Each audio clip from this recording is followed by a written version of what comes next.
Hey, everybody. Sorry for the late start. This is Greg. I am typically your live stream host for Louder Than a Bomb Slam Poetry. But I am going to be actually coaching one of the teams in this bout, so I will not be with you in the chat. But you should be able to hear the updates from the host happening from the stage, and keeping up with things that way.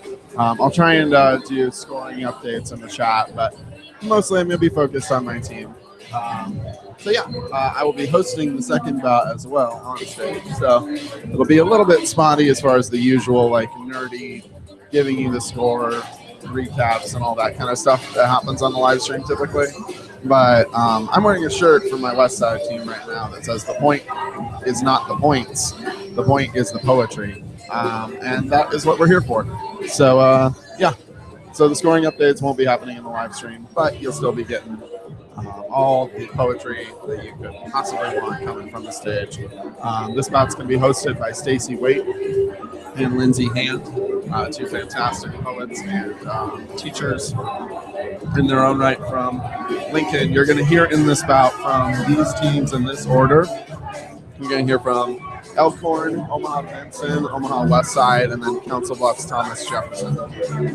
So this is going to be a great bout. These are great teams. I've had the pleasure of working with most of these teams in some capacity or another.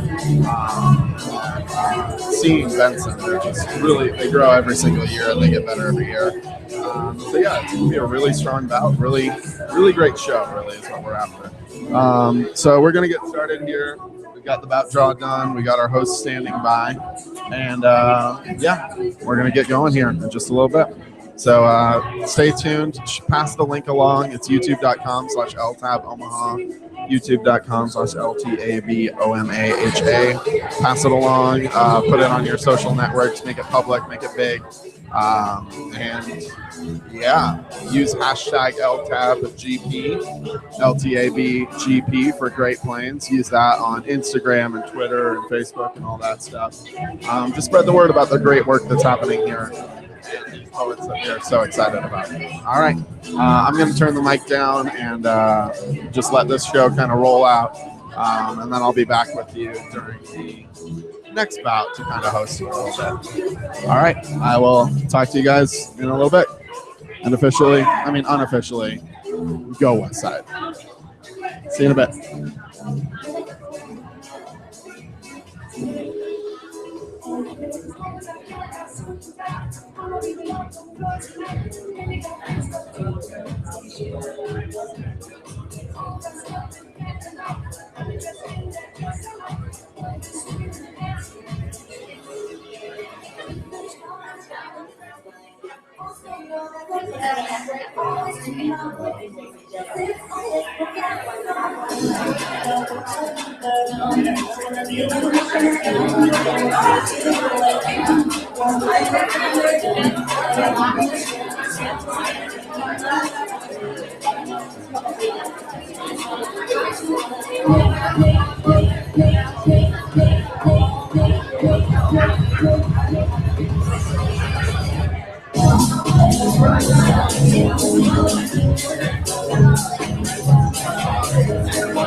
Good afternoon.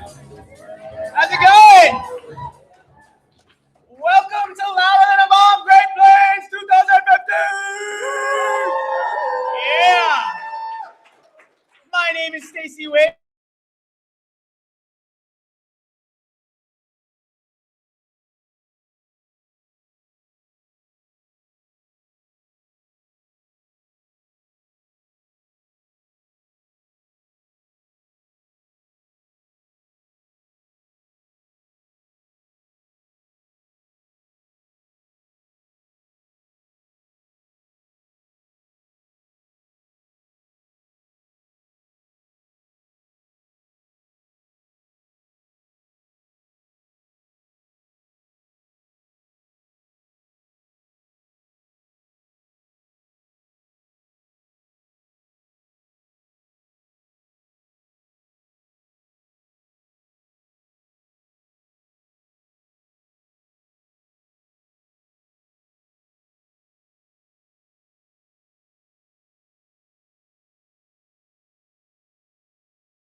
from anyone other than competing poets. So you cannot use the props. You can't bring your French horn up here.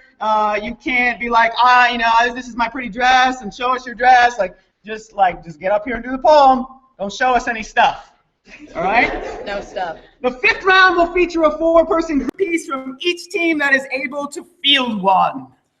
Oh yeah. And now, a note of seriousness. In the interest of creating the most safe and inclusive environment possible, we ask that your poems refrain from use of profanity, sexually explicit pornographic language, gratuitous violence, racial, ethnic, gender slandering, homophobic, religiously discriminatory, ableist, or otherwise discriminatory slurs, speech, or language. So that said, some of our poets may issue a trigger warning for potentially traumatic work, but they are not required to do so. So, you guys ready? Oh, no, sorry, that's good. I'm not ready just yet. So I need to tell you a little bit about the judges. Judges, where are you? Just show us your scorecards. There they are. Look at those beautiful people. Those are your judges. All right. Each poem is going to be scored by these 5 judges who knows who they are, if they know anything about poetry whatsoever. It doesn't matter. We love that in slam. And they're going to score these poems on a scale from 0.0 to 10.0. Okay? A 0.0 would be like, what would it be like, Lindsay? I don't like a present that your dog leaves for you in the yard. Yeah, that would be a 0.0. Like, that poem was dog poop. That would be a 0.0. For me, a 10.0 was like, I walk into a kingdom and everything is made out of macaroni and cheese. And it's just beautiful. Now, if you're lactose intolerant, that is probably not a 10.0. So we'll drop the high score and the low score, then we'll add the 3 middle scores together, and that will be that poet's score. At the end of the bout, we add team scores together, and whoever has the highest number wins the bout, but who really cares about that? Anyway, listen, judges, keep your scores consistent, all right? No score creeping, no like, that person has a really cool haircut. Like, keep it based on the poems, keep it consistent, and don't let the audience sway you. Like for example, judges, if you hear a poem and you're like, maybe that's like an 8.2, but then the audience does this. Don't be like, or 9.9, you know? So audience, though, you can make them. You can try to make them do stuff. Go ahead, just try to do it. You will score, judges, the poem based on its merit alone, not based on anything else. Don't you worry about time penalties, how many people on stage. We'll worry about that. You just worry about the quality of the experience you had in that 3 minutes and 10 seconds or 5 minutes. Okie doke, audience. Your job is to sway the judges. So we need your noise. We need you to react to these poems. Like this. Like react like this. That's right. So before we start the bout, I need you to do something very important. I need you to take these little gadgets and things out of your pockets. I need you to turn them off and double check that they're off. If you're thinking right now, bless you.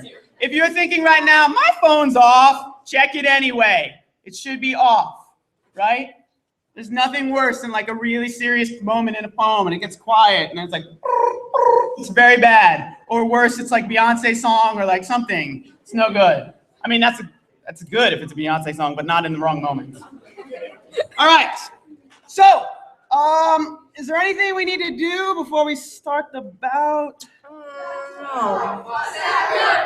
Oh, right. Okay. We need some blood. Okay, so for those of you who've never been to a slam, here's what's going to happen. We're going to give our judges the opportunity to practice on a poet who doesn't necessarily count in the bout. Judges, you're going to be able to calibrate yourself on this sacrifice/clearing/calibrating poet.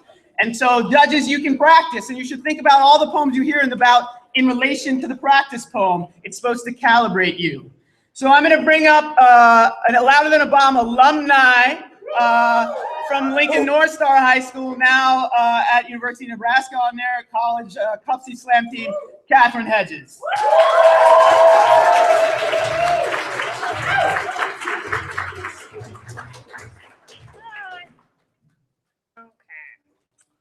All right. This is for someone in the audience, special to me, so yes. All right. 1510. In order to paint a woman, Giorgione imitates the postures of statues. He paints a sleeping Venus, a woman whose skin is poreless like butter, whose body is strewn out like a velvet sheet over linen shining, her eyes averted in choiceless submission. 1538, his apprentice paints the exact same Venus, imposing upon her a lustful gaze for her viewer. 1863, Edward Manet awakens Venus to the light of reality. He paints from life, shapes her with a light which is both beautiful and unsettling. He concludes centuries' worth of unconscious goddesses with Olympia, the mortal, whose short, natural body and unsubmissive stare refuse, so let her be the subject of someone's fantasy. 1995, he is born with a head of hair golden like Nebraska corn. 2006, his favorite color is yellow. 2013, the first time he touches me is a literal response to me saying, "I feel you," whereupon he drags his hand across the front of my face and says, "I feel you too." 2014, I try to write him into a poem, try to show him constant and bright yellow like the sun. But today, his favorite color is blue, like the shirt his mother bought, the one he didn't like at first. Today, I can't describe him as if he is yellow, as if he will always be yellow. He is not a Venus, not the pigment to be shaped by my artist hands. I would be lying if I told you this poem is for him. He doesn't need a poem. I need a poem to document his changing colors, the beauty in each hue, to document the growing way he loves me, so that I don't forget to love myself like that, so that I don't forget to love him like that, to document the growing way he loves himself, so that I can live in it like a new skin. Manet is not a genius. He is a photographer, a documenter, a journalist aiming at what is real. Olympia is the soul, the reference image that made the painting worth looking at. The beauty in creation was referenced from God. If we want to be good artists, if we want to paint honest portraits of each other, we have to find the blueprints under our skin, the fingerprints left by our potter. And yesterday, you told me your hair is the color of clay.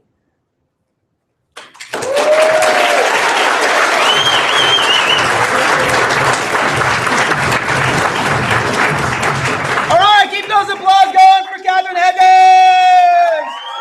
Judges, like you will have after every poet, you have literally 5 seconds to put those scores up in the air. Give them to me in 5, 4, 3, 2, 1. Let's see them. From left to right, we have an 8.9, a 9.0, an 8.7, a 9.0, and a 9.6. Judges, keep those numbers big for me, please. There were a couple that were a little bit small. So I'm old. I don't look old because I eat a lot of hamburgers. It makes me chubby and gives me kind of a baby face, but I'm very old. So make those numbers nice and big. Are y'all ready to start the bout? What poet's coming up from where? Elkhorn. Woo!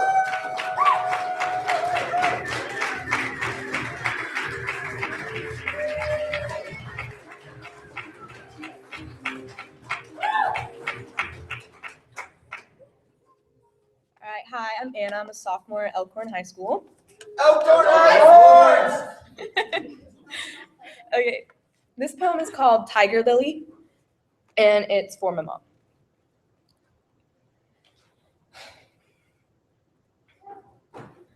The house I share with you is beautiful. The tiger lilies out front never wilt, Daddy never yells, and you put Band-Aids on my scraped knee when I lose the bike race to the pavement. But moving from the house that was my home to just a house changed everything. Age 7, the tiger lily is planted, and I grow up 472 miles away from that home. At 10, Mom works to keep our stomachs from making noises. And the tiger lily makes its first appearance above ground. 2 more years reveal Mom's true age, stress. But by 13, even though I know it's just a part of growing up, I hate her. The tiger lily blossoms into something deformed, mutated, unnatural, wrong. A mother and a daughter's relationship is supposed to be sacred, but ours is not. My mother, so scared of losing me, pushes me so hard to stay that I'm choking on my own snot and tears, and I can't see where I'm going, and it's not just because it's dark. Long nights are spent alone, staring at the ceiling, laying in a pool of my own blood. Today, 15, that does not satisfy anymore. The tiger lily has long since wilted, and all it does is special order pain for my mom. An excruciating crack across her face when she sees my battle scars, my tiger stripes, my shame lines, my crisscross, my verticals. It delivers a stinging pain that rings in all our ears. I see now that I caused it. I see it, Mom, and I'm sorry. In front of me, my mother is sobbing, begging me to stop. She does everything in her power. Thank you, Mom. I hated you when you couldn't trust me for longer than 10 minutes in the shower, and when my door always had to be open, no opportunity for escape. I see your love. I blame myself for the agony that settled in our lives for so long. Your hands around mine, your fingers no longer gripping. We open the soft earth, plant together a new lily to blossom.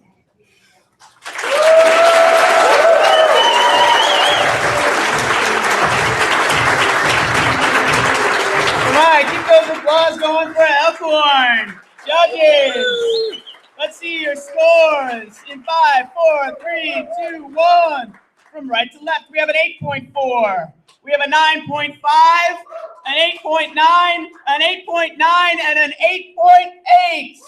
Applaud the poet. Keep those applause going for a poet from Benson.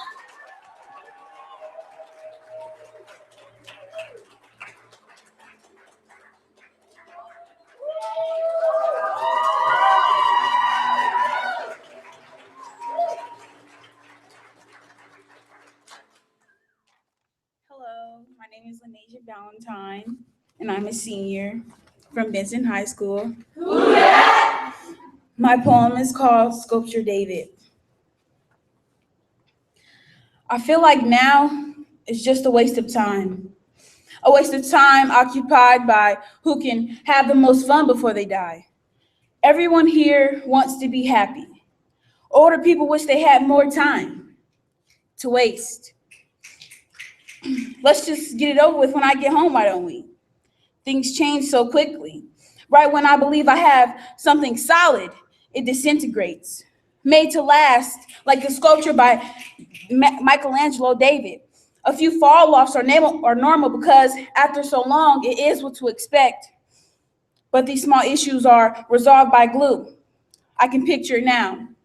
While people walk in the gallery, David's finger falls off, and a janitor says to another, just get Mr. or Dr. or whatever, and to get everyone settled down, and I'll get the glue. Everyone kind of loses their mind because this sacred piece of art slowly falls apart. As I imagine, I hear the audience rant amongst themselves, an ocean of mixed voices wave across the room.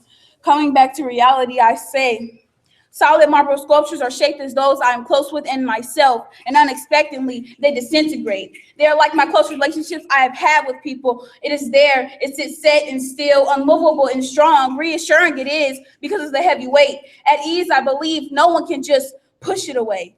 This bond, and it disintegrates. It breaks into pieces that just can't be glued back together again, as it once was, a catastrophe, and everyone sees and they rant. My own thoughts and other people's words rush through and flood my mind. A storm goes on, wild and dangerous and silent, but it bangs and bangs, a mute destruction in my mind. I slowly turn insane with questioning my values and who I can really trust, and life itself.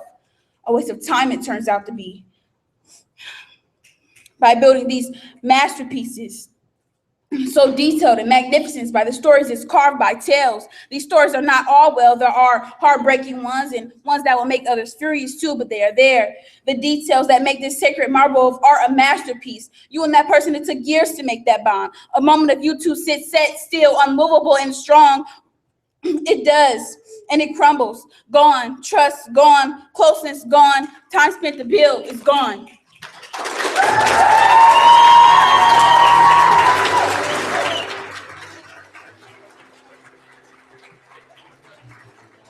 All right, keep those applause going for Benson. Judges, 5, 4, 3, 2, 1. Let's see your scores from left to right. We have an 8.6, an 8.5, a 9.2, an 8.5, and an 8.2. Applaud the boys! Keep those applause going! Up next, Westside.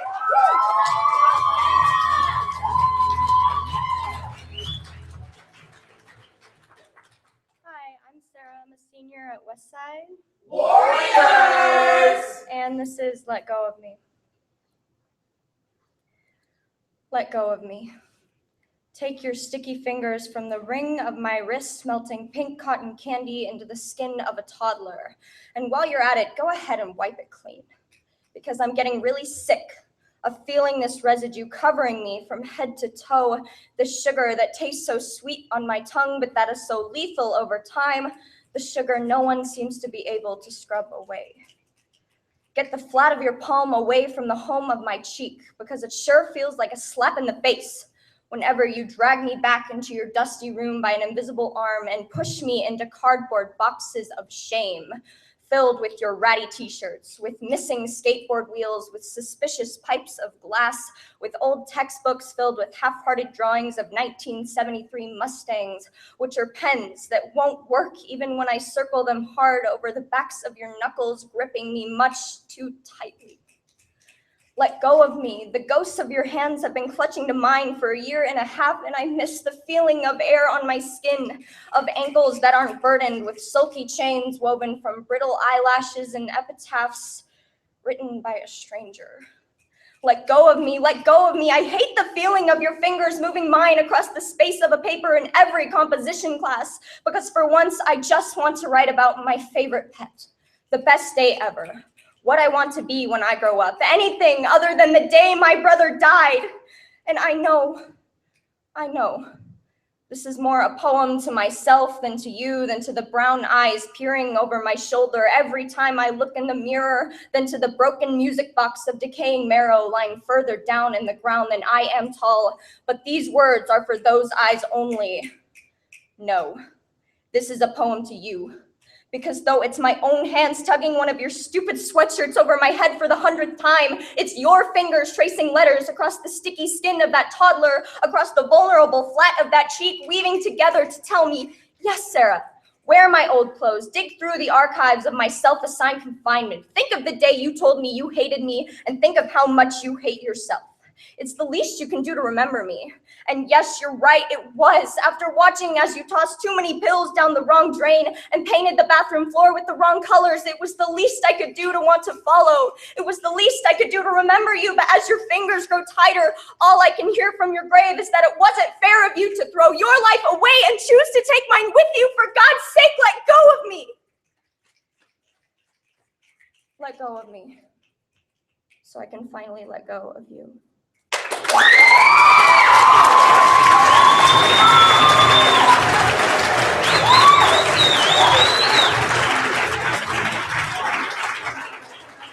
You bring those hands together for Westside. Let's see the scores, judges. 5, 4, 3, 2, 1.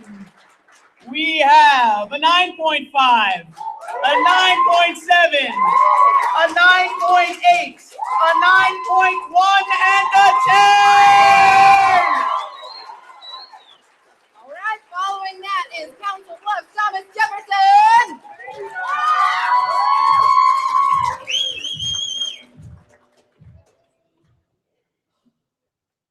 My name is Cheyenne Buckles. I'm from Thomas Jefferson. I'm in 10th grade and I'll be performing a plethora of names. My birth name is Cheyenne Marie Buckles. Cheyenne, a name chosen for me by a loving brother. Marie, a name given to me by a caring mother. Buckles, a name stuck to me by a biological monster. This is not my name anymore. This is more of a label. My name is the name given to me by the man on the street catcalling, by your brothers and sisters, your mothers and fathers, your best friends and your co-workers. My name is yours. I know, this doesn't make any sense, but you see, my name is yours to call me, yours to label me. My name is dripped onto me with acid breath, by acid word, haunting me, hunting me. My name is made up of things like, hey, Miss Piggy, how was your time at the trough? Stinging, blistering. If you were a coin, you'd be worthless. Punching, kicking, Hey, Shamu, the beach is the other way. If I were the wicked witch of the West, I'd be melting. Names that would fly out of unkind mouths of poison people, hitting me with the pain and the permanency of a bullet to the brain. So many names I can't even find my own anymore. What was it? Slut? Nothing. That seems about right. No, think. What was it? Sweetness seeps into my mind. Hey, little cupcake, I love you. Healing, finding. You're an amazing girl, Shorty. Canceling, rewinding. You are amazing, bringing new life to a broken one. These names are the names that make up me. These names cannot be taken from me. These are the names that in the end will set me free.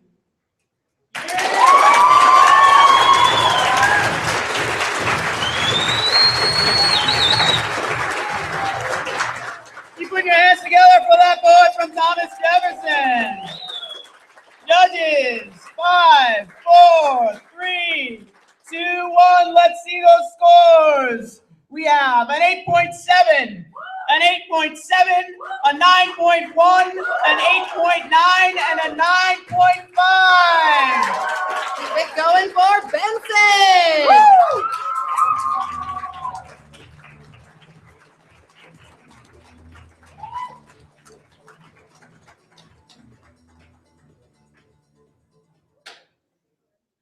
Hi, my name is Jasmine Johnson, and I go to Benson High. Yeah. My poem is called A Letter to You.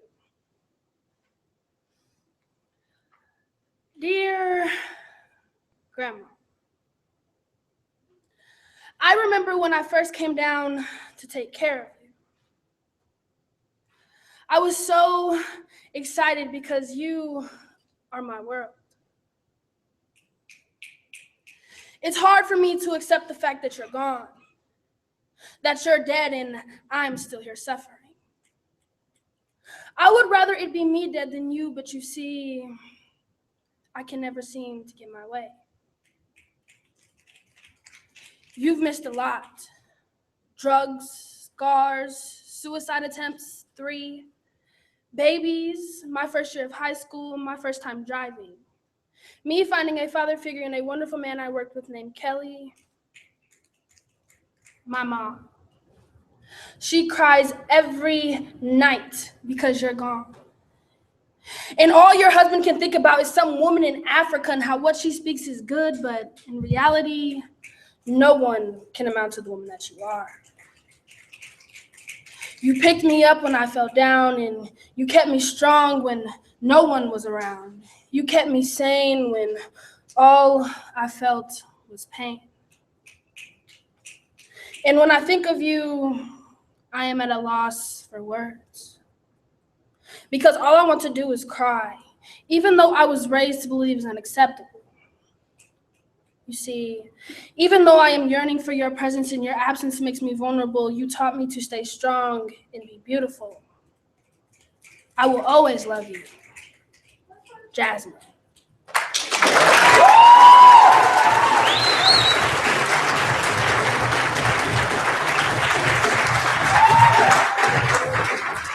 Keep those applause going for Benson.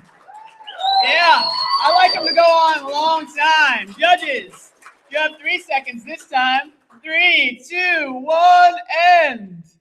We have an 8.0, an 8.5, an 8.8, an 8.6, and an 8.8. And let's hear it up for Westside.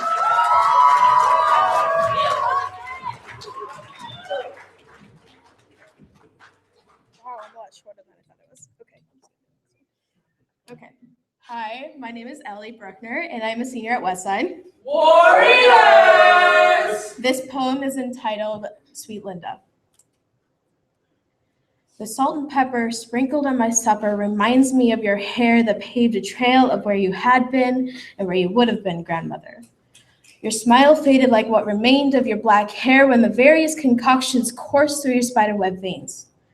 I'm so sorry, sweet Linda, but this task is too much for me. Opening the closet would release the skeletons, and dressing yours would rattle my bones. I wish it were simple to choose the dress I would see you in for the last time, but it would be cruel if very easy, wouldn't it? Your garden used to be my sanctuary, but when your knees gave way, the garden lost a mother, and I lost a memory of my grandmother. The wheelchair you sat in stole our yard work Sundays, and your forget-me-nots were forgotten, and the daisies stopped pushing since you could not stand, and I could not stand to watch you hunched over them in agony as you tried your best to revive them.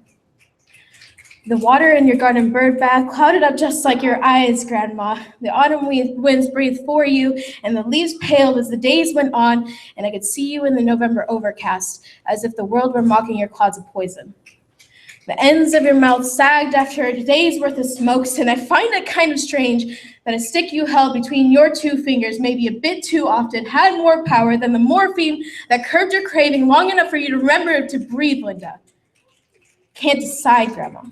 The man gave me one more minute. I'm sorry I've been such a mess, and I'm sorry for all those moments where I couldn't stand to listen to you complain about work or what my mother did to upset you this time. I'm sorry I wasn't there for your last breath.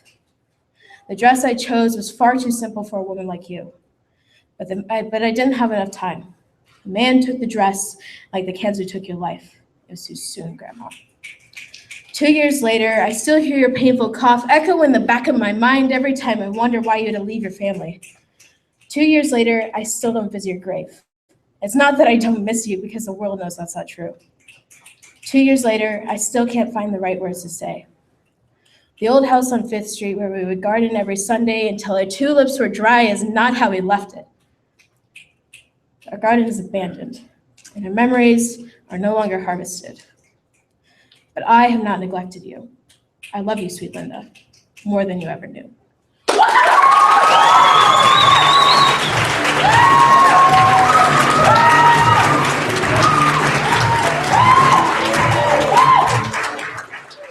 Keep putting those hands together while we wait for these judges.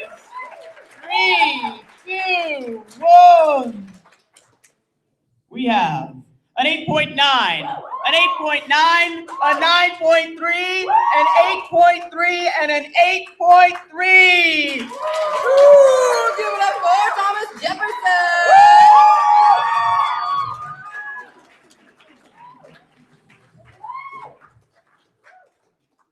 Hello, my name is Eldon Warner. I am a senior at Thomas Jefferson High School, and I will be performing my piece, Winter Formal. Winter Formal, legendary. By breaking from the mold of the awkward white boy shuffle, I was going to jimmy, jive, and jam into the hearts of everybody on the dance floor. One thing stood in my way from obtaining this sweet, sweet victory of swooning everybody. I suffered from a bad case of weenie butt-itis. So to get over my sickness, I puffed my chest up with pride and I sauntered onto the dance floor, much like a king would walk to his throne. And this is when I pulled out my most righteous of dance moves. My arms flailed, my legs noodled. I was on fire. I was a dancing animal, so I thought. My friends later told me that it was quite the opposite. They compared me to a Bambi. Small, awkward, wet from perspiration. I was a mess. Anyways, once I was finished grooving, I experienced this sensation I'd never felt before. My fingers were frigidly cold, my stomach churned, my palms are sweating profusely. This new feeling was temporary confidence. And with my confidence, I went up to the closest person I could find. And there she was, standing oh so perfectly, Samantha Wilder. Never before had I seen a specimen of such beauty and radiance as this one. Her hair in a messy bun on top of her head, perched much like a bird would perch on a nest.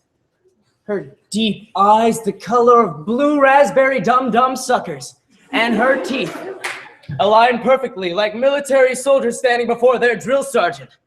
Before I'd even realized, my confidence completely took over my body, and there I was, face to face with her. I thought to myself, Eldon, don't screw this up. You only have one chance for a first impression, so you'd better make it a good one. So, With much ease and confidence, I opened my jowls, ready to spew out the most macho and devilish pickup line I could think of. But the only thing that came out was a considerable amount of saliva that spewed all over Sam's face. And the only thing that followed was guttural noises that could only be compared to a Wookiee swallowing a small grapefruit. She didn't take my offering very kindly. Abruptly, I was slapped across the face with such force that would send a small boar into seething agony. I was distraught, defeated, and much like a dog, I tucked my tail between my legs and I whimpered home to wallow in my utter failure.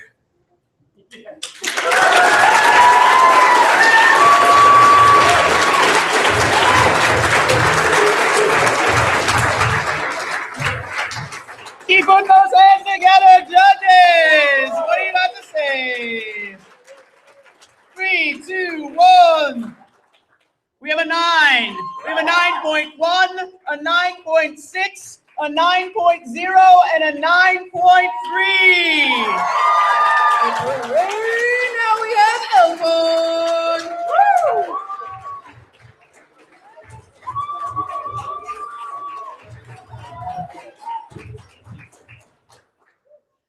Hi, my name is Maddie Kimmy. I'm from Elkhorn. I've got it memorized down to one note card. Look. All right. And it is entitled A Misguided Path to Happiness. Or alternately, guess what I found at Costco? Right from the front steps, mixed in with the horde funneling inside, mothers tell their kids, now be really careful not to get lost in here. And the kids walk in ahead, eyes open wide amid the plastic skeletons left over from Halloween that just might be the remains of those long dead who couldn't find their way out of stacks of artificially bright candies, and gloved workers offering free samples with a smile. Workers who don't care if you come back 3 times and only change your hair, who recognize you even when you don't, but it still doesn't matter because there's enough to go around anyway. Like enough bricks of Gatorade to build a shining plastic castle and enough Sunny D to eclipse the actual sun. As you walk in further, you wonder when in the course of human events it would ever become necessary to purchase a pack of paper towels the size of a couch, let alone put them to use. Unless, of course, you had a 5-year-old child who got into the mega-sized bottles of bubble bath in aisle 6. There's so much sunscreen that you could fill up the hole in the ozone layer like tar fills in cracks in the pavement. And behind it, real Legos, or edible Legos. It's not like it makes any difference to a 3-year-old anyway. And over there, jumbo boxes of mega donuts, an entire field's worth of popped corn, and bags of potting soil big enough to have their own gravitational pull. Because in Costco, a 10-layer dip is 15 or 20, maybe layers, maybe pounds, but definitely not dollars. You see tiny things in massive amounts as if an entire hidden kingdom of munchkins in famine is desperate for shipments of individually packaged rations with grape flavoring. And through a forest of paper labels that read as seen on TV, and just in case you haven't, there's a nearby rack of those too, you glimpse a ton of ketchup. Not just a lot. Not just an arseload that would break the backs of a dozen donkeys, but an actual metric ton of just ketchup. And if you could get this to your car, I bet you could buy this at Costco. And on your way out, you see self-help books on hoarding in bulk, of course, like everything else. And then once you're down $175 and you come out blinking in the light of a new day, or maybe the old one, but you can't fricking tell because of all the things that you just bought at Costco.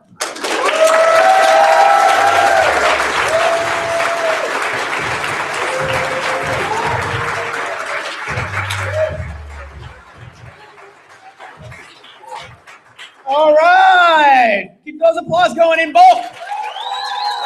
Judges, 3, 2, 1. We have an 8.7, an 8.4, a 9, an 8.2, and an 8.6. Keep that going for Westside.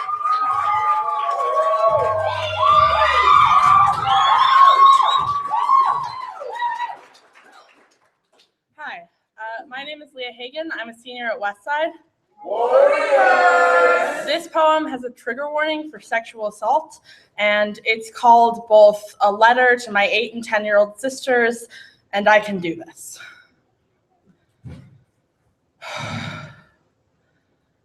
I can do this. You smile at me with gap-toothed grins, eyes wide and bright, innocent and filled to the brim with passion for Pokemon and pink sparkles. Your hair is long against the green plaid of your uniform, jumper over white shirt, Mary Jane's with quaint ruffle socks. I remember the itch of that fabric. I know how it feels to go through your day hopeful, to trust so completely and fall apart so easily. I have nightmares about sleepovers, about bright eyes closed tightly in a dark room. When the door creaks open, my heart thuds, stammers, and stops when I picture my mother bringing a man over. Your fingers used to cling to mine so tightly. Small and chubby, lost and confused. I wanted to be someone whose hand you could hold, whose judgment you could trust, but I couldn't leave my bedroom, and I couldn't stay there either. I couldn't stay there. I had to go. I had to leave you. I'm sorry I didn't hold you enough. I was too afraid, too terrified that cuddling was the first step on a slippery slope to being a child's rapist, that my dad's disease lived in me. Like he was something wrong with me, a sore that festered in my chest instead of being a monster, all on his own. I'm sorry that you're so happy to see me that you clamber over each other, fight over who gets the seat next to mine, who gets to ride in my car, who gets to spend a rare moment with me. I'm sorry I avoid you. I'm sorry I'm too good for you and for our family. I'm sorry that I'll never, ever be good enough. I am so sorry. But this is goodbye. I'm leaving, fleeing to another city, another state. I'm fighting to stay away from you because the only thing left for me here is bad memories and an okay Chinese place, an ache in my chest that burns and bites and consumes me.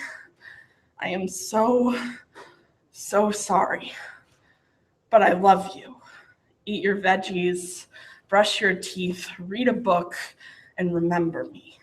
I'll always be there, even when I can't be, even when it's only my shadow and the trail of dust I left behind.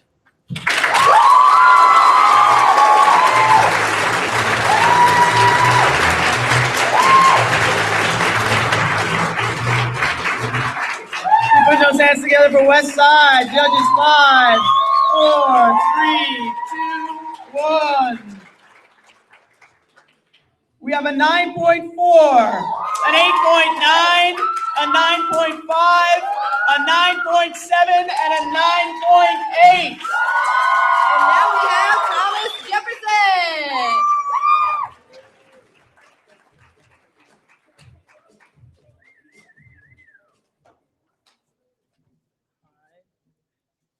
Claire, and I'm a senior at TJ.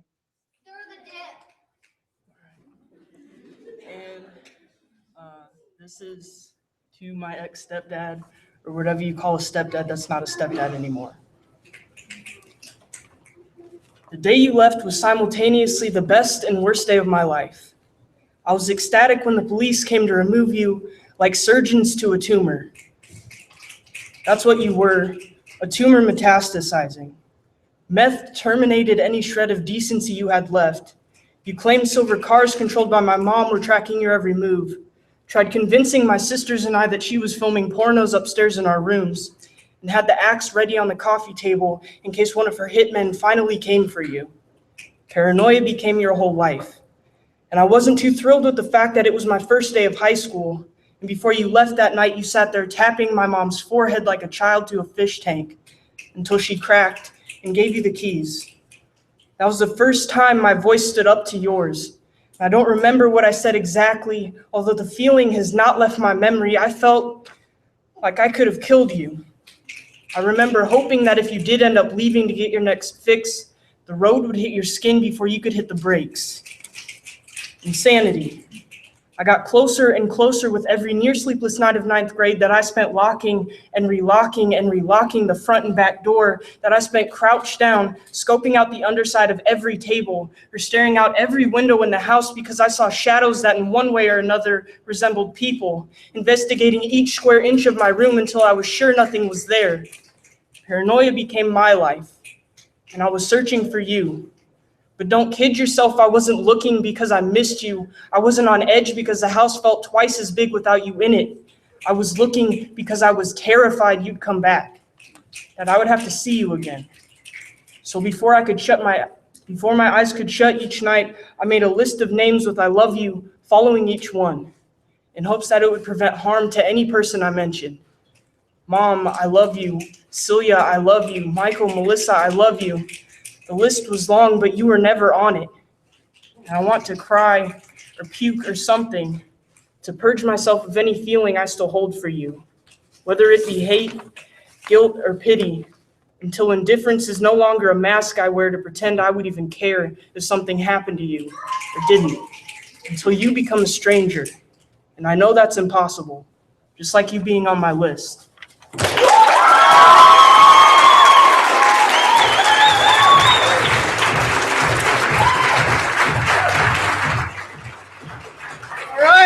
More love.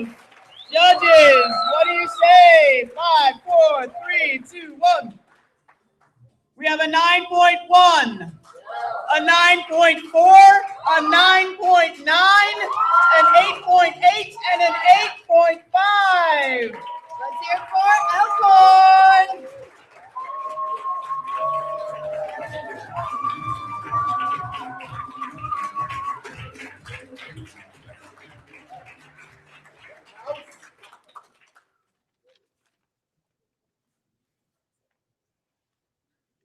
I got this, okay. Hi everybody, I'm Jenny and I'm from Elkhorn. And the poem that I'll be performing today is called What to Do When Having a Panic Attack in the Lunchroom in 11 Easy Steps. Step 1, acknowledge the fact that you're having a panic attack and you're just gonna have to write it out.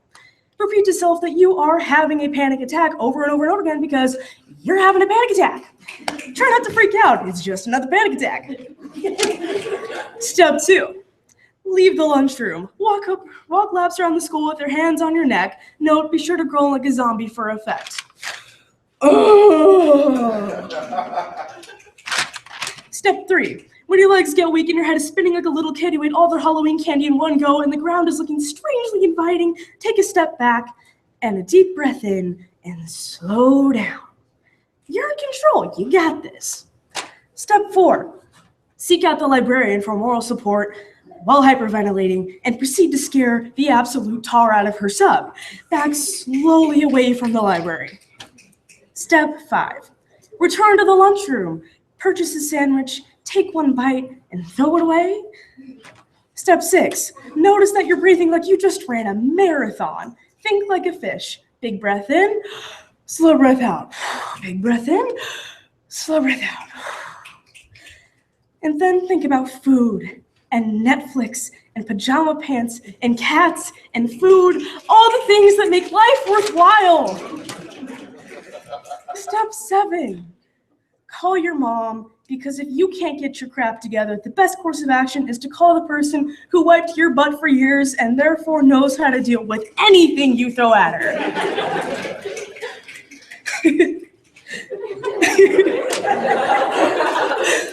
I wish my mom was here, she would have loved that. Step 8, hide in an empty hallway that appears to be spinning in circles around you while you try to keep your lunch, or lack thereof, in one place. Realize that your shirt is soaked with sweat and tears and pray to whoever's up there that you don't pass by a mirror until this is over. On second thought, people will think you just came from gym and you're athletic or something. You're okay. Step 9, lose your lack of lunch in a nearby bathroom. Curse the panic attack. Comment to yourself about how crappy you feel. call your mom to come save you because learning how to rationalize fractions isn't exactly at the top of your priority list right now. Step 10. Calm down completely while waiting for your mom to drive you home. When she picks you up, be sure to dramatically burst into tears because she had to take off work to come save your stupid panicky butt.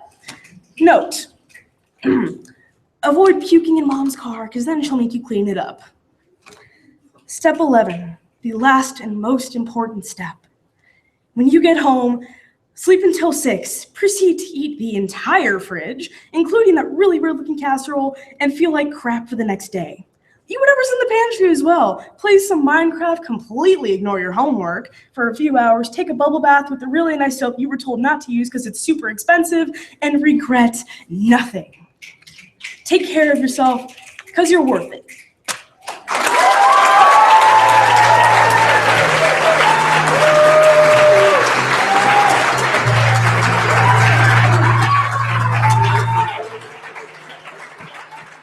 Applause, applause. Judges, what do you say? 3, 2, 1. We have an 8.8. We have an 8.5, a 9.3, an 8.7, and an 8.8. Let's hear it for Benson.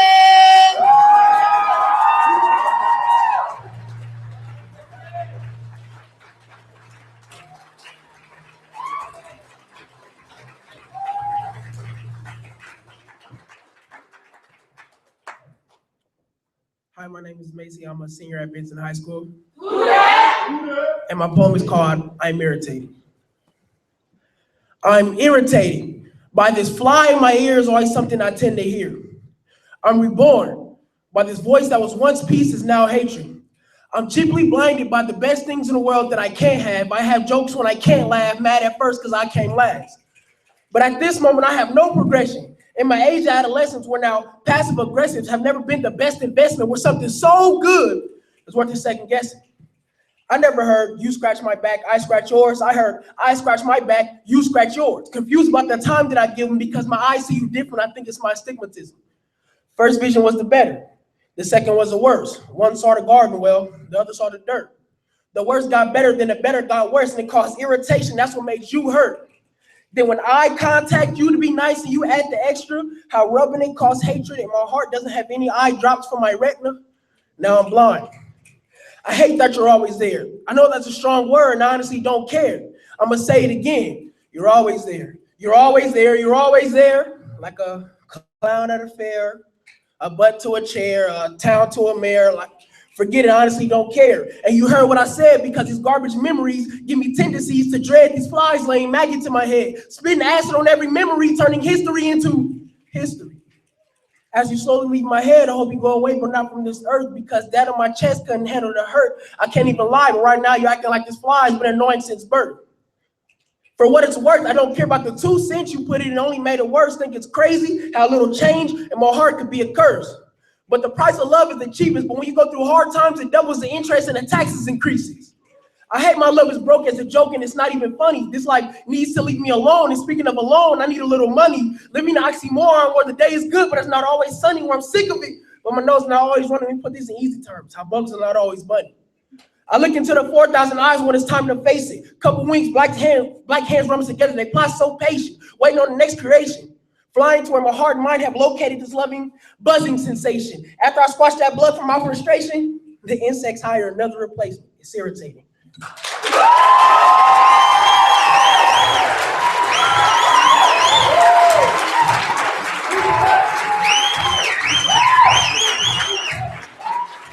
Yeah, let's keep that energy going. Judges, what say you? 3, 2, 1. We have an 8.8. We have a 9.6, an 8.9, a 9.8, and a 10. Let's hear that noise for Thomas Jefferson.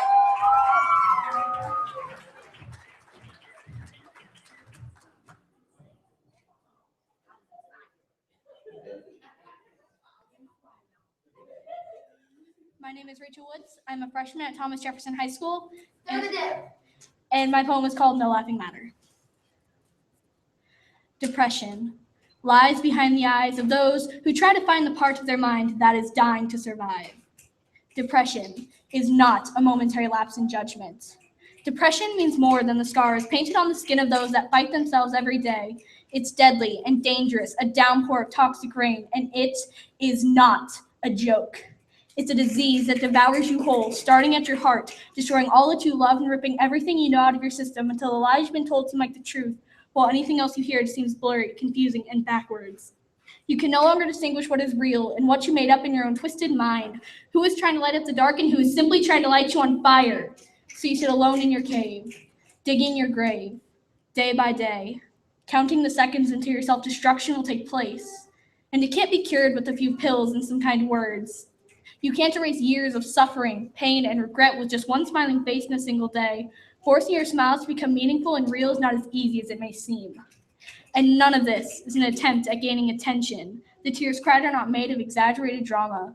Blood spilt from the veins is not a combination of the wants of a spotlight and an audience. All of it is constructed from the numerous types of torture being laid on you time after time. Hearing those words being yelled at you again like an icy blizzard in a frozen tundra until the point where it feels numb or natural, where the scars become just another part of your life.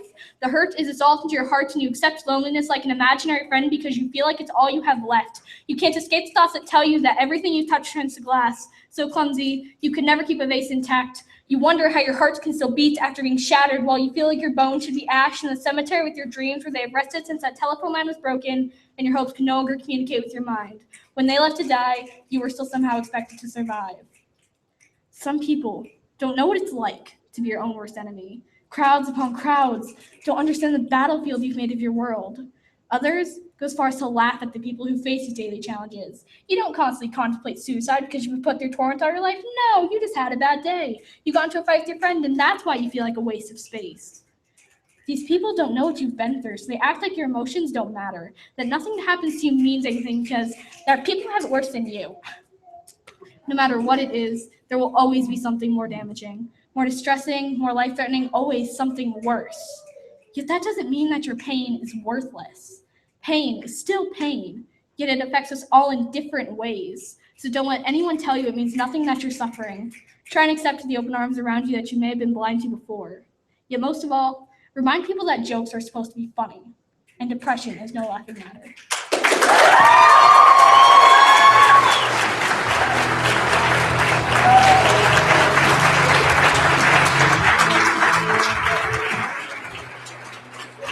Keep the love coming. Judges, I don't need to count to 5. You know the deal. Here we go. We have an 8.7, an 8.7, a 9.5, a 9.1, and a 10. All right, keep it going for Elkhorn.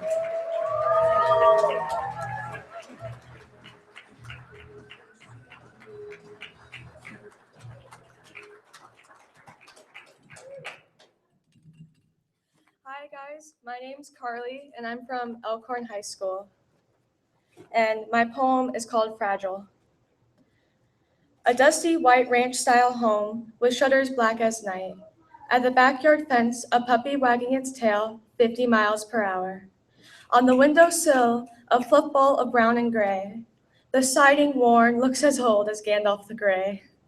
Our wooden porch sways in the breeze. Beyond, beautiful petunias and snapdragons blossoming bright as moonlight. On late Friday nights, Mom comes home from work, the box company, dressed in black slacks, purple blouse, tiny black heels, and a red bottle in hand. She changes into pajamas, soft as a cloud, plops down into her spot on the couch, pours the wine to a charming glass passed down from her father. We giggle like young girls over their crushes, sounding like happy little fairies, her smile easy as melted butter over bread. Dad comes up from the dungeon, frowning, his brow furrowing. He screams like two demons in combat. You're destroying this family with your addiction. His voice sends me running to my messy room, forces bright pink earbuds into my ears, music as loud as a rock concert to tune it all out. Tears run down my face. They won't stop. At 2 a.m, I can't sleep. his voice still echoing through the walls, my body still convulsing with sobs. In the morning, I have NSBA, the biggest marching band competition of the year. On the field, I am running off of anger and 5 hours of sleep because nothing is good enough for him. I am barely able to stand still as we are waiting to begin. Irritation flowing through my veins, a slow burn within my heart. I breathe in, I breathe out, let it go. 13 minutes pass by like a bullet. I don't even think of last night. I give my best performance of the season. Exiting the stadium, I spot my mother. She actually showed up. Rage begins to boil, but I push it back down. She's trying her hardest. This isn't her fault. It was his voice that continued to echo throughout the night. We embrace, and over she tells me how amazing we were, her hands moving as she fumbles over her words. She pulls me aside, placing her hand delicately on my arm, like I'm made of fragile materials, and says, "I'm so sorry, last night shouldn't have ended like that." With tears in my eyes, I pull her into an embrace so tight she can barely breathe and tell her, "Mom, it's not your fault."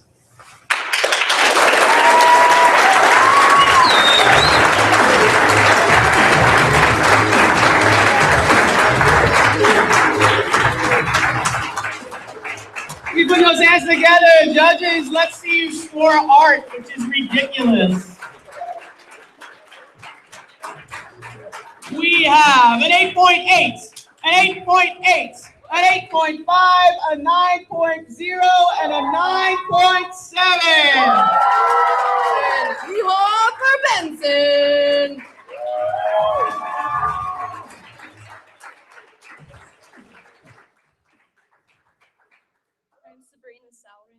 Freshman at Benson High School.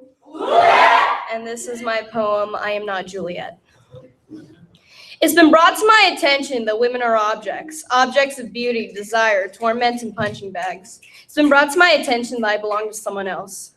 I'm not stating why I think women are superior. I'm not shaming, nor am I taming your thoughts in some hypnotic fashion. I'm just explaining why these verbal punches are degrading to a young woman such as myself.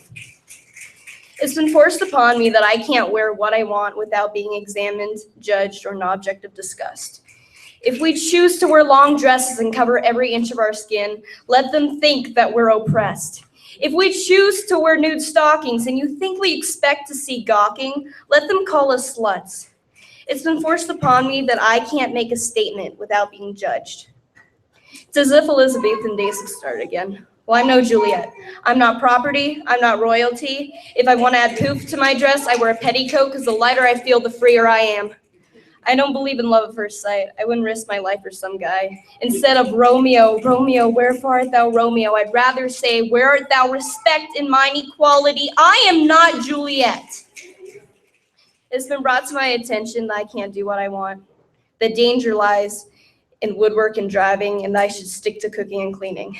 So if I shouldn't, should I even try? We are strong, independent, smart young women, and we all have a purpose, no matter age, race, or gender. I am not Juliet. I am Sabrina, a talented young girl with a bright future, driving my own life. We are not Juliets. We are Athenas, Marilyn Monroes, Cleopatras. We are women. I have brought to your attention that we can do what we want.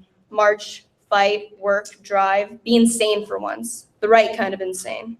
And I hope you choose to acknowledge this girl, who is not Juliet.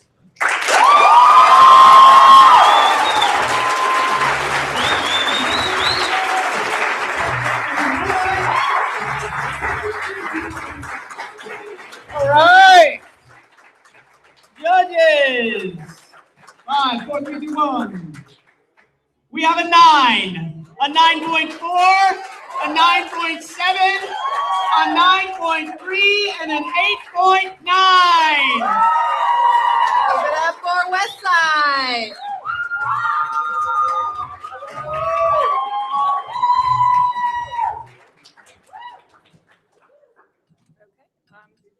I'm Riley. I'm a freshman at Westside High School. Warriors! And this poem is He Loves Me Not. When he tenderly pressed his lips to mine in a way that was less than chaste, the taste of cigarettes and bad decisions was barely tangible. And when he pulled away, slowly, ever so slowly, warm breath fanning over my swollen lips. He smiled. The corners of my mouth pulled up ever so slightly in a way that didn't quite reach my eyes, but I knew he didn't notice. He was euphoric, head up in the clouds, living amongst angels, while I was stuck in reality with nothing but chills wrecking my body and mild disgust and discontent pooling in the pit of my stomach.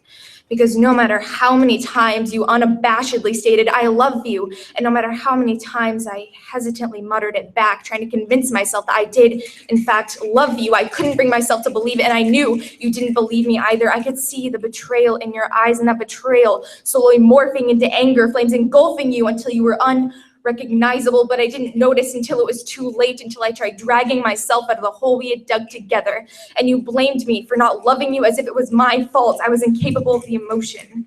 But the alcohol slipping down my throat burns less than the words you seethed to me through clenched teeth in a fit of unadulterated rage. The words you would whisper to me like they were sweet nothings. The words you mentioned in casual conversation, and I took it all in stride because I couldn't help but think that he loves me. He loves me.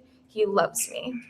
Now, baby, we're playing Russian roulette, and I'm sitting with the gun to my head because when I went crawling back to you, apologizing profusely, as if it was my fault I couldn't take it anymore, the chamber clicked, and the single bullet grew closer and closer to entering my brain and tearing me apart piece by piece. And when I left you for the first time, a petal fell to the ground. He loves me not. Another click, another empty chamber. I was growing tired of this dance, my feet growing weary, my legs about to give out from under me. But I knew you would be there to catch me when I inevitably fell, and I was ready to fall. But you said I was drifting away, off to find another partner, when really you were leading, controlling my every step like a marionette doll. Click. You chased after me, calloused hands gripping my wrist much too tightly until its bruises I am still able to feel. Click. Repeated apologies still burned into the forefront of my mind. Click. Empty promises they would never happen again, spilling from your lips, and I believed every lie you forced down my throat. But when I wrenched your hand away from my mouth, the last petal fell to the ground. But the bullet remained in the chamber. He loves me not.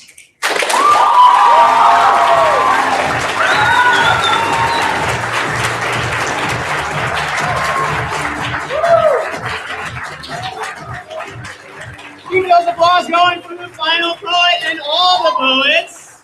Judges, I await your scores in 3, 2, 1.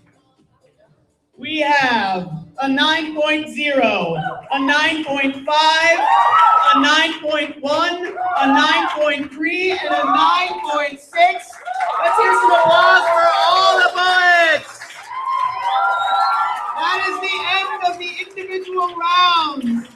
At this time, we will take a 5-minute and only 5-minute break, during which time you should go to the bathroom, buy an LTAB t-shirt, and walk up to a poet and tell them how awesome they are. You have 5 minutes to do that. Coaches, please go over and see Matt Mason in the corner. In 5 minutes, we'll start the group round.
Hello.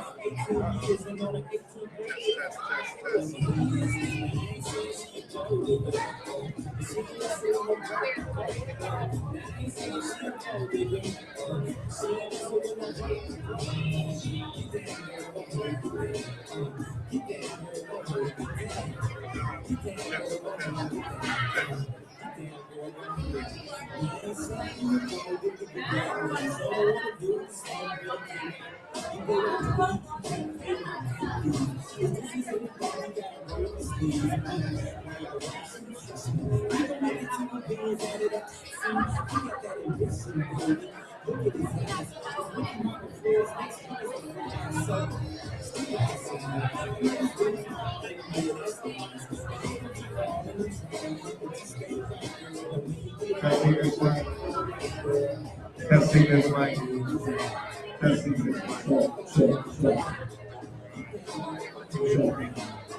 Yeah, actually, I'll do it. I'll give the sponsor announcement.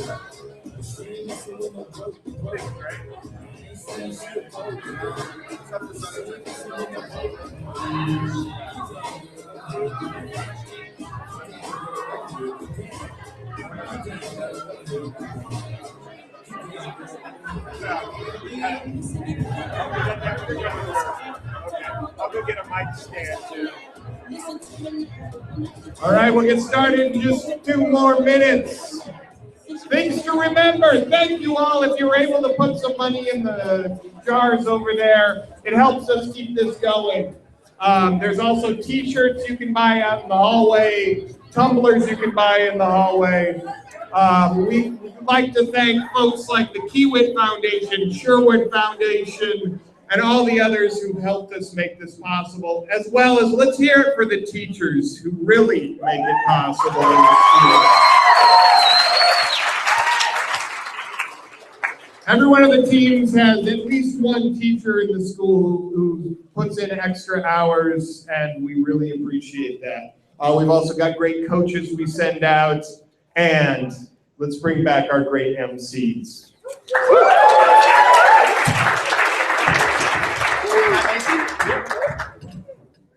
All right, how ready are you for the group rounds? Ready? They seem ready to you? No, you're not ready enough. Let me try it again. Are you ready? Oh, okay, all right, good.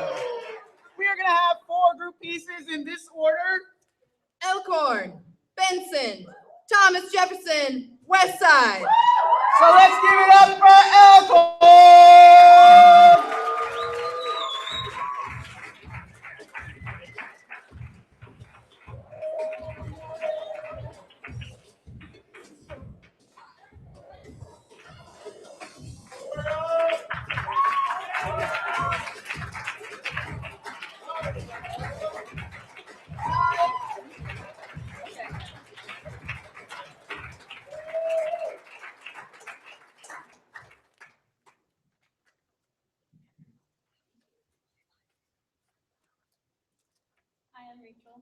I'm Jenny. I'm Carly. I'm Anna. We're from Elkhorn High School, and this poem is called Why I Stay.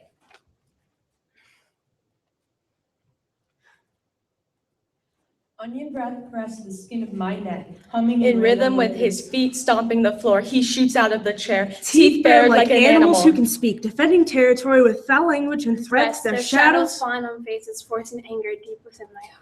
Smell lingers even though I scrub. raw the carpet covered with stains, sweat, A mind not yet damaged, hair. tears. As they untangle my hair with their fingers, a scream Cracks my voice like the marble table. Water escapes with no freedom. My lips sealed. His chapped, parting, he speaks. I want you. To know that I've tried and I can't, and I'm sorry. Stop giving me attitude. To clean this room, clean this house. He speaks. I want you pinned beneath my body. I writhe and struggle beneath the weight I thrash. I push till I am free and run, but I can't escape. The fire, the house, the house, the house, the house. Your green eyes stare into the mine. house, Your freckled fingers slip the into house, mine. the house, Tears fall the like house, rain, the releasing house, fear the like house. suicide. You connect the phone to the speaker with a click and a hiss and press play. Your voice, velvety as silk, soothes the crack of fist-punching doors. Salty emotions erased by gentle words from my tiger. Water escaping. Relief as jump in the line cues us to dance. Our thoughts dance, twirling around together, creating an idea to never forget. Our voices dance throughout the dark, creating our own starry night. Our bravery dances, not afraid and no longer hiding, forgetting. The fight fades into a potion that is one part past and two parts Doesn't even matter.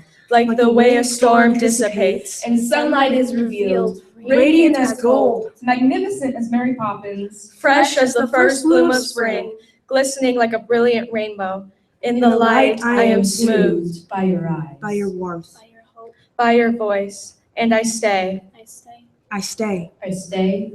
I stay.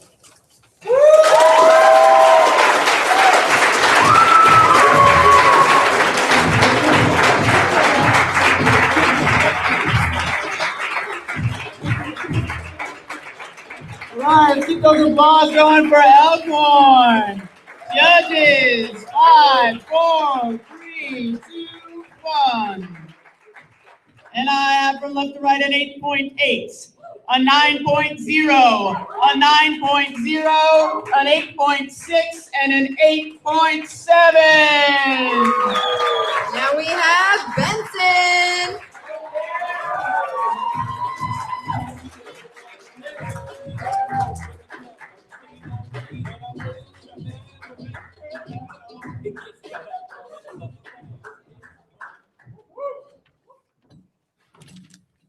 I ain't gotta fix it.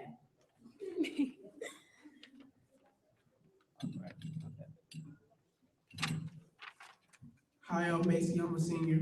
Hi, I'm Tay, and I'm a senior. Hi, I'm Tiana and I'm a junior. Hi, I'm Lanasia Valentine and I'm a senior and we're from Benson High School. Our poem is called The Park. I remember the day we met, that we were meant to be. I knew our fate was set, that he was the one for me. Taking my sister to the park, a place where she can be free, only left to know that he would find me. Me and my friend were playing ball with her little sister around the court, not knowing Tiana's heart was what I was shooting for. As I walked her sister off, my eyes picked up and our hearts collided like knights in a joust. I remember the day like it was yesterday. My brother wouldn't let me forget. Playing ball saying swish, yelling nothing but net. Till a little girl ran across the court and I let it slide. Till I looked at my brother, he was getting all googly-eyed. Thinking to myself, ain't it nice to find love on this green day? Being childish, saying, aw, like a kiss on a screenplay. She won't let me forget the day they met. I was evaporating, dry tongue and sunburned, but even though we were in what felt like 100-degree weather, her little sister still had the energy to chase butterflies, and Tiana gathered the energy to run after her. But after she got struck down, I saw my friend take a fall that hit her a lot harder and would cause emotional damage. She was love-struck. Used to go back to the park every day, but she was a ghost. Always wanted to see her at the foundation of where our romance began before the Departure. I kept chasing my sister to the park, not for her to play, but to see him. But anytime I went, it was like he was a figment of my imagination. Gone before my eyes, and I never realized how bad I wanted him until I couldn't find him. I knew he missed her. I knew he cared. His love was pouting every time his crush wasn't there. That day from the start, I could tell it was in his heart because at first he didn't even like going to the park.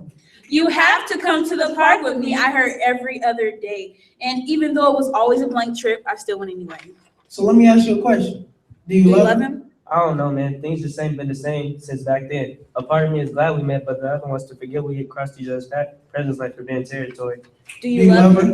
Of course I do, but sometimes I wonder if what we have is too good to be true. Too scared to get my heart broken and scared of the thought of losing him. But in the end, I trust and perfect what I believe because what we ask, we shall receive. I can see this in your mission to catch that fish that you've been missing. Explain to me, what makes that territory so forbidden? I love you, bro, and all I want is to get hairy, so you think you turn that forbidden territory into a familiar prayer. Let me tell you, since you're so enlightened, it's hard to commit a fish that's not biting. I know.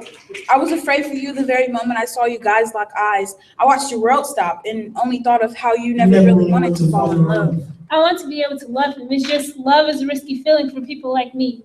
When my parents separated, it was the worst heartbreak I just can't seem to shake. I want to get over it, trust me, I do.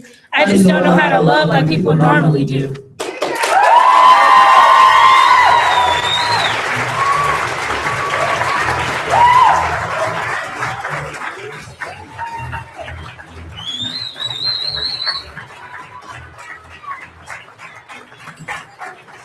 All right, keep those applause going for Benson. Yeah. Scores, judges. 3, 2, 1. have an 8.8. We have an 8.8. We have an 8.8, an 8.5, and a 9.3. Coming up is Thomas Jefferson.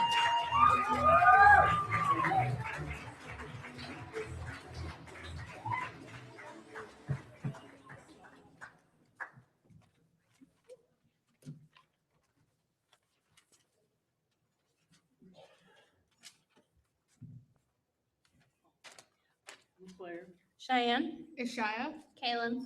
And we're from Thomas Jefferson. Twitter notification. At Party Boy for life. Has just favorited hashtag Meninist Twitter. Hold up. Meninist. That's a joke, right? What are they? A bunch of bros who think that feminists are oppressing them. It must be hard having women catcall you every day. Hey, Puppy, those shorts are And have crusty nice. legislation passed Telling you what you are and aren't allowed to do with your body. Whoa! They already have their own t-shirt. Then again, it's easy to come up with logos when you just steal them. And we all know how great white men are at taking things that aren't theirs. It's $23 and comes in black and gray. That seems a little stale. Why Stop there when you could have blurred lines blue because we know you want it, or yes, almond yellow because you think you are the exception. Also available in catcalling khaki because it was meant as a compliment. Or even, is it rape indigo? Even if you don't order it, we're still going to give it to you and charge you double.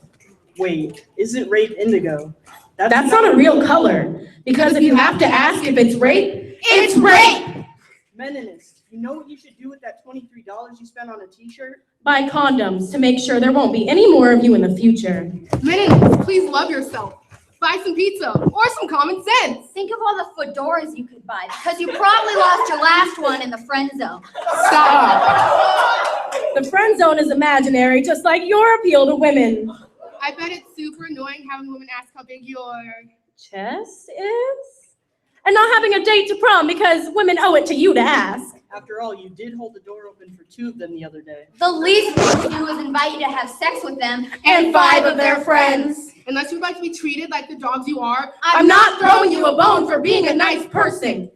Surprise, everyone! Romantic and sexual relationships aren't the only ways in which men and women can associate with each other. Friendship is alive and well. And don't get me wrong, we aren't saying that your opinions don't matter. But when you ask me hashtag why can't men hit women, my response is hashtag men shouldn't hit women. Hashtag women shouldn't hit men. Forget the hashtag. People shouldn't hit people. And the fact that men are always expected to pay on a date is not dope. But did you consider the fact that you get paid more? That's not very chill. It's about as chill as an Iggy Azalea album. but bruh, feminism is trying to solve that already.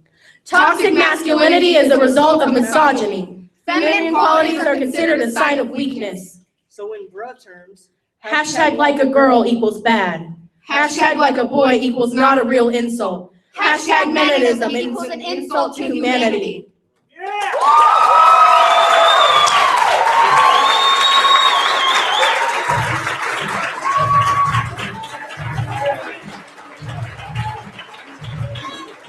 All right, keep those applause going for Thomas Jefferson.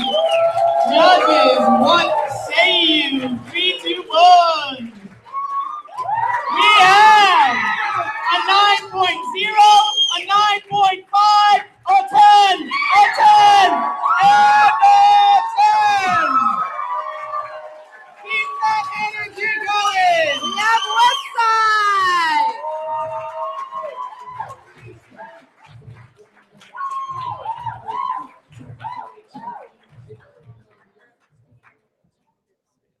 Hi, I'm Sarah. I'm a senior. I'm Peyton, and I'm a senior. I'm Riley. I'm a freshman. And I'm Leah, and I'm a senior, and we're all from Westside. Warriors! And this poem is called Diaries from the Locker Room. Everyone knows the feeling of a horrible high school gym class. Pick last for dodgeball. And first to get knocked out. Makeup smearing. Tears running, just generally a bad time. But worst of all, Located in the horror house of every high school. The locker room. Dun, dun, dun. yes, my very own fun house of mirrors. But instead of stretching me tall or squishing me flat, these mirrors show me the truth. Nothing has ever been so frightening as the lack of my ability to wing my eyeliner and send lip-lined duck faces toward the bodiless judge waiting on the other side. What have I been taught to think about the slouch of my tummy, about the cracks in my lips? When did the square inch of fat on my thighs begin to scare me into long-sleeve shirts and baggy sweats? When did something as silly as a reflection send me tripping over red linoleum into perfume puddles of shame? When did I begin to look in the mirror and hate what I see? The person staring back at me is so different from what they expect. I don't understand why anyone needs bling on their butt or why a clothes tag should cost more than my car payment. As is, I can barely do laundry, flinching away whenever anyone stands next to me because I'm worried about if I smell and if not, when I will. I count quarters while my classmates crush candy, waiting out the time to the next trip to the laundromat. It's not that they look ugly, it's just that I can't have it. Maybe they were born with it, maybe it was money, but looking in the mirror, all I can see is an outsider. Glancing back at my confused reflection, I rush into the female changing rooms I was forced into. But when it comes to swimming class, I make excuses about my makeup or fake a cough rather than face a judgmental giggle from girls who just don't get it. When I tell myself it doesn't matter what gender they think I am, I pretend to believe it until the whistle blows. Walking to the pool feels like a death sentence and my stomach drops. Along with my towel, I hear whispers and jokes about, congratulations, it's a girl. And I shamefully pull my towel back over me. I was never cut out for sports anyway. And it's not like the locker room's a fantasy filled with girls who have no real understanding of why I wouldn't want to see them with their top off, and I get it. Not everyone thinks about queerness. Honestly, I could probably sneak a peek pretty safely, but even the thought disgusts me. Girls are not candy or something you buy at the 99-cent store. They're people, shoved like sweaty, smelly sardines into a tin can of lockers and old laundry, waiting until the bell is ringing. Could it be? Could the ending of this horror story be as simple as waiting for the scent of pricey perfume to clear? Until it's time to open your eyes and enter the outside. It is time to duck out of the bathroom stalls. Tighten your too big tank top. It's time to keep counting the days till graduation.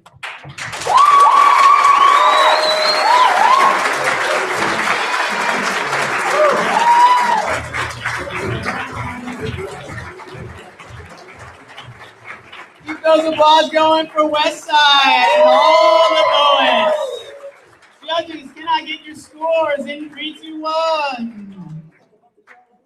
We have a 9.1, a 9.7, a 9.4, a 9.5, and a 10. Keep those applause going one more time for all the poets in the house. Please give your applause to our Bout manager, Matt Mason, who's doing math right now. There he is. Clap if you want to hear the results of the Bout. Let's bring all the teams up on stage, please.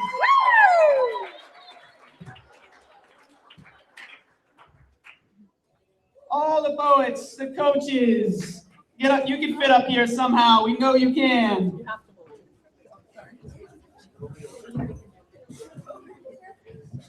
I believe. Can we do it?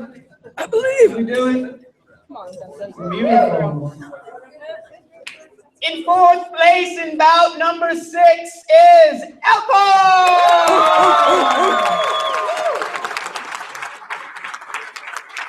Tell them who's in 3rd place. 3rd place, we have Omaha, Benson.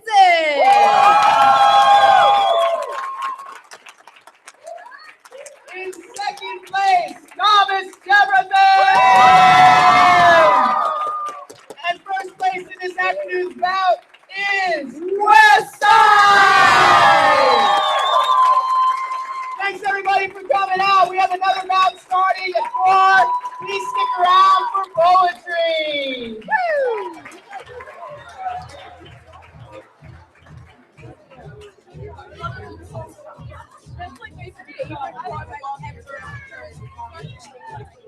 How do I stand up and high five you guys?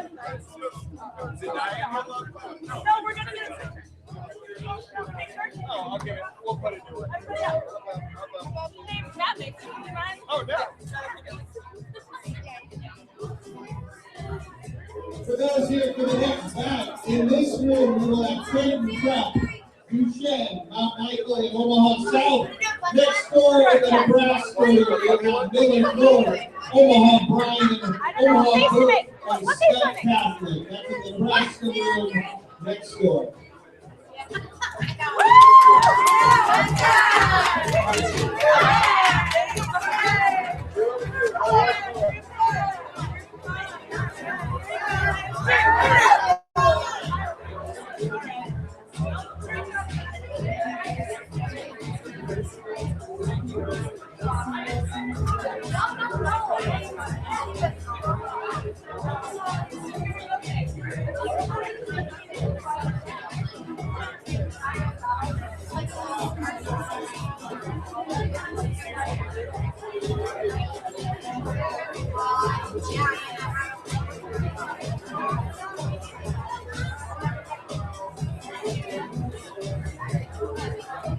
Has anyone found a spare cell phone?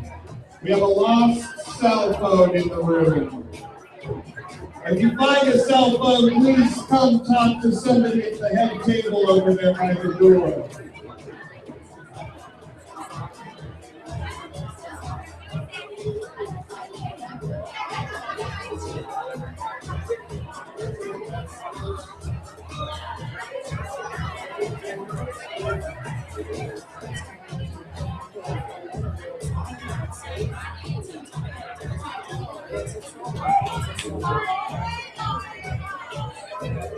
All right, everybody. Thanks for tuning in. This is Greg. Busy coaching Westside and Bout, and they won, so I'm very happy. But really more happy about that amazing show. Unbelievable highlights, phenomenal rookies that we barely escaped from Council Bluffs, Thomas Jefferson. So yeah, really just a great bout. Please share the video, pass it on, put the camera down so it's not like pointed at people's butts. I will be back here to host physically the next bout coming up. So I will be trying to give you the updates from the stage. So yeah, that's it for this round. We will have the new live stream up in about 10 minutes. Pass the link around. Bout 7 coming at you. We've got Creighton Prep. We've got Duchesne in a sort of callback to the first year of finals when those teams went head to head. And then we also have teams.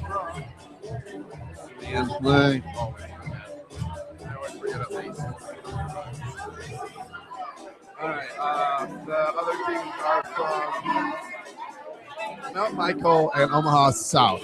South is coming in with a win in this one. Duchesne is coming in with a win. So this is going to be interesting to see those two teams that already have a first place finish going head to head. So it's an awesome time, awesome poetry. We will see you in a little bit. Donate to support the work. Nebraska Writers, NEWriters.com and LTAB Great Plains, LTAB Great Plains.com. We'll see you on the next live stream. Bye-bye.